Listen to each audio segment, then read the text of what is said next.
Welcome. In this video, I'll show you how to fix network anomaly here in Binance. All right. So first up, go ahead and close the Binance app. And if you want to, you can go ahead and switch from Wi-Fi to your mobile data. Okay. And check if it helps. Now, if that won't work, go ahead and go to your settings app and just tap on connections right here. Okay. Now go ahead and tap on more connection settings and find the private DNS section. Tap on it. And here, go ahead and tap on off. Okay. If automatic isn't working well, go ahead and use off and then check if it helps. Okay. If these two doesn't work, go ahead and use private DNS provider hostname. Okay. Use Google DNS. Okay. DNS.google. That's it.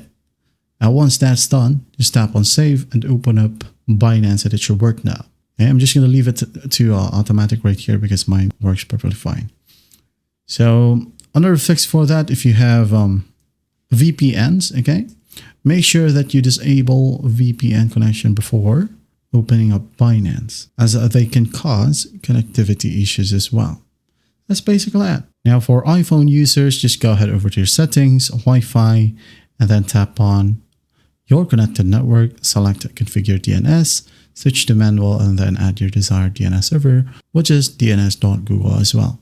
Okay. Or you can go ahead and use Cloudflare's DNS, which is 1.1, okay, which is by word, by the way, 1.1.1.1. All right. And that is how you fix a network anomaly in Binance. Well, I hope this video helps, and I'll see you in the next one.